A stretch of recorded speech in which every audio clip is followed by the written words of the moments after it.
Welcome to The Explainer. Today we're diving into a really profound dilemma, one that's literally shaping the fabric of our world as we speak. Just look around at the global economy, or even your local community. We have to ask ourselves, are we building a fortress to hide in, or a future to thrive in? Well, Dr. Reg Butterfield explores this exact tension in his expansive, deeply researched trilogy Breaking Out of the Industrial Age. We're going to unpack how his three interconnected books tell one incredibly cohesive story about the issues urgently needing resolution right now and exactly what the path forward looks like.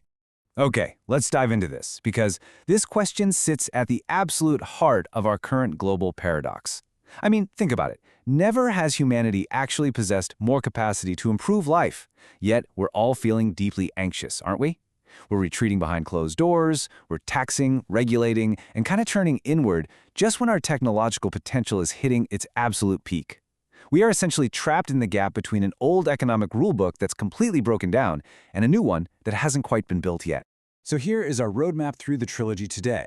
1. The global inward turn. 2. Claiming the public's say. 3. The disease of distance. 4. Moving to zero distance. 5. Building the zero base. And finally, 6. The final handover. We're going to map out our journey starting at the very top with the macro global economy, and from there, we'll funnel all the way down to the micro foundational society. We're literally going to zoom into a single household kitchen to see how these massive global shifts change everyday life. Right. Section 1, the global inward turn. This transitions us into the first book, Open World, Closed Doors, which sets the stage at the macro level of geopolitics and economics. Now, what's really interesting about this slide is the stark contrast we're currently facing. On one side, we have this inward turn, characterized by economic fragmentation and security dilemmas. Great powers are losing trust, right? So they're duplicating supply chains and subsidizing inefficient industries, which is costing the global economy trillions. On the other side is the alternative Dr. Butterfield proposes, a renewed openness built on integration and trust. It really highlights how humanity's immense capacity for welfare is currently just being blocked by the very institutions that were created to provide stability in the first place. Moving to Section 2, claiming the public say, directing the investment. Society must have a say in the direction of its investment. This is the first crucial step outlined in the opening book. The triumphs of the last 30 years were undeniable for sure, but they came with massive debt, carbon, and incredibly fragile supply chains. So to move from a fragmented world to a functioning one, we absolutely have to replace those distant, unaccountable bureaucratic mechanisms with actual human purpose and democratic choice. The resolution to global stagnation isn't algorithmic control, it's about giving society back its voice. The people must direct the capital. Section 3, the disease of distance. Here we jump into Book 2, zooming in from the globe down to the meso-level, the organizations and states where we actually work day to day. This second book, Industrial to Zero, grounds its massive theories in a quiet, everyday revolution. It introduces us to a household in the English Midlands that basically flipped. The mother works in speech and language therapy, which is a high-touch, rapidly growing field.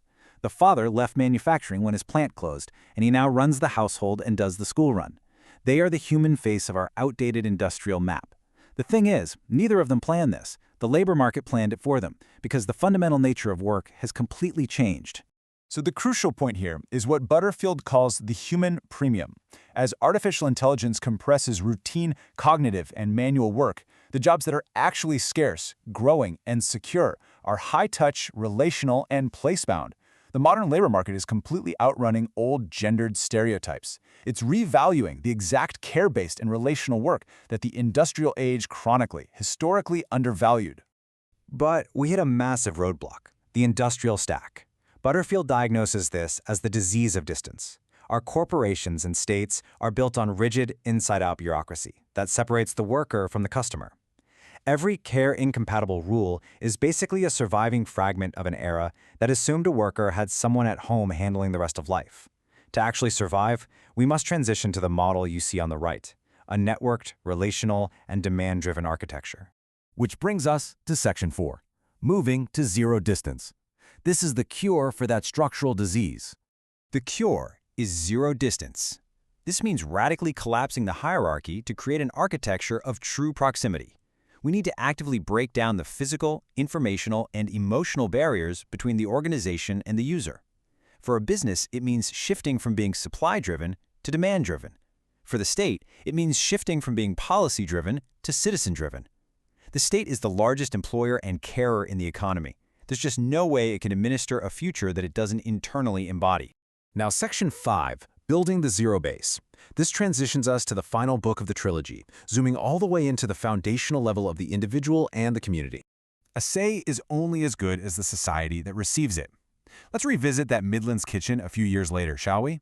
The family now faces brand new challenges. Their 11-year-old daughter brings home a school sheet asking her to choose subjects designed for a world that is basically already dissolved. She needs future capabilities. Meanwhile, an aging grandmother in the armchair needs a floor feet of care that the state's fragmented services just won't provide. Handing this family a say is completely useless if the societal settlement around them is broken. To fix this, we have to build the zero base. This is the collective societal settlement required to make the condition of zero distance reachable everywhere. Think of it as the absolute necessary scaffolding required to make the whole system work. Because you can't just rip down the old bureaucracy in some massive shock therapy event without completely abandoning frontline workers, right? You have to build a strong, protective base first. And this brilliantly illustrates what we practically must build. This scaffolding requires several key pillars. First, robust capabilities and lifelong learning so individuals can actually adapt. Second, we must properly fund a care floor. Next, we have to redefine the center, not as a dictator, but as a platform that handles macro funding while empowering local execution.